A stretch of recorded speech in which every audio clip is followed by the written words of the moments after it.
আপনি কি আমাশয়, ডায়রিয়া বা যোনি সংক্রমণ বা পেটের ইনফেকশনের জন্য সমস্যায় ভুগছেন? তো আপনার জন্য কার্যকরী একটি ওষুধ হতে পারে সেকনিড ডিএস ট্যাবলেট। তো এই ওষুধটি কেন কাজ করে বা কী কারণে কাজ করে থাকে, একবার খেলে এটি কেন কাজ হয়, এর পার্শ্ব প্রতিক্রিয়া কী, গর্ভাবস্থায় বা বুকের দুধ খাওয়ানোর সময় এটি খাওয়া নিরাপদ কিনা, বিস্তারিত আলোচনা করা হবে আজকের এই ভিডিওটিতে। তবে তার আগে একটি কথা, আপনারা যারা আমার চ্যানেলে নতুন, যারা এখনও আমার চ্যানেলটিকে সাবস্ক্রাইব করেননি, দয়া করে আমার চ্যানেলটিকে এখনই সাবস্ক্রাইব করে আমাদের সাথেই থাকুন। তো ভিউয়ার্স, প্রথমেই আমরা এই ওষুধটি সম্পর্কে কিছুটা পরিচিত হয়ে নেওয়া যাক।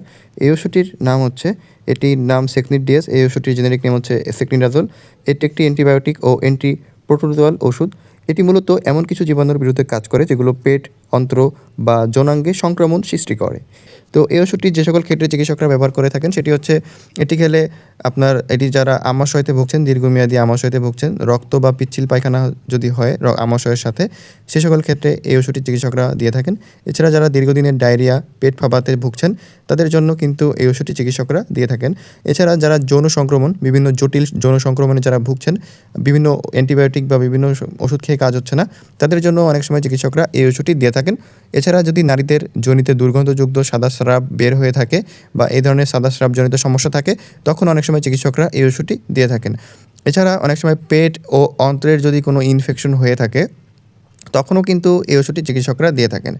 তবে মনে রাখবেন, সব ডায়রিয়া বা পেট ব্যথায় কিন্তু এই ওষুধটি সাধারণত লাগে না।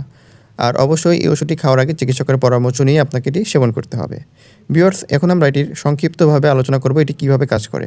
এই ওষুধটি সাধারণত জীবাণুর ডিএনএকে নষ্ট করে দেয়, যার কারণে জীবাণু আর বংশবিস্তার করতে পারে না এবং ধীরে ধীরে মারা যায় এবং সংক্রমণ থেকে রোগী সেরে ওঠে। ভিউয়ার্স, এই ওষুধটি খাওয়ার নিয়ম নিয়ে আমরা আলোচনা করব। এই ওষুধটি সবসময় ডাক্তারের পরামর্শ অনুযায়ী আপনাকে সেবন করতে হবে। তবে সাধারণত গ্রাম বা 2000 মিলিগ্রাম আপনাকে একবারে সেবন করতে হবে বা খাবারের পরে এটি সেবন করতে হবে। ভিউয়ার্স, এই ওষুধটি সাধারণত একদিনের চিকিৎসা নিতে হয়। একদিন খেলেই আপনার সাধারণত এই ওষুধটি আর খাওয়া লাগে না। ভিউয়ার্স, এই ওষুধটি সাধারণত খাবারের পরে আপনাকে খেতে হবে। খাবারের পরে খেলে বমি বা ভাব বা পেটের অস্বস্তি ইত্যাদি সমস্যা একটু কম দেখা দেয়। ভিউয়ার্স, এই ওষুধটি খেলে সাধারণত কিছু পার্শ্ব প্রতিক্রিয়া দেখা দিতে পারে। সেটি হচ্ছে, এটি খেলে বমি ভাব হতে পারে, পেট ব্যথা হতে পারে, ডায়রিয়া বা কোষ্ঠকাঠিন্য হতে পারে, মুখে অনেক সময় তিতা স্বাদ বা ধাতব স্বাদের অনুভূতি আপনি পেতে পারেন। এছাড়া মাথা ঘোরা, দুর্বল লাগা ইত্যাদি সমস্যা সাধারণত হালকা এবং সাময়িকভাবে দেখা দিতে পারে। ভিউয়ার্স, এই ওষুধটি গর্ভাবস্থা এবং স্তন্যদানকালে সেবন করা যাবে কিনা সেটি নিয়ে আমরা আলোচনা করব। গর্ভাবস্থায় সাধারণত প্রথম 3 মাসে এই ওষুধগুলো এড়িয়ে চলাই ভালো।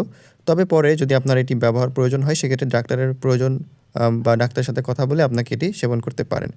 ভিউয়ার্স, স্তন্যদানকালে এই ওষুধটি সেবন করার ক্ষেত্রে অবশ্যই চিকিৎসকের পরামর্শ নিতে হবে, কেননা এই ওষুধটি মায়ের দুধে আপনার সন্তানের শরীরে যেতে পারে। ভিউয়ার্স, সবশেষে আমরা এই ওষুধটির বাজার মূল্য জানিয়ে দিব। সেকনিড ডিএসের প্রতি 1000 মিলিগ্রামের প্রতি ইউনিট বাজার মূল্য হচ্ছে 20 টাকা। তো ভিউয়ার্স, এই ছিল এই ওষুধটি সম্পর্কে বিস্তারিত। আশা করি ভিডিওটি আপনাদের কাছে ভালো লেগেছে। যদি ভালো লেগে থাকে তাহলে ভিডিওতে একটি লাইক করবেন এবং আমাদের চ্যানেলটিকে সাবস্ক্রাইব করে আমাদের সাথেই থাকবেন। ধন্যবাদ সকলকে।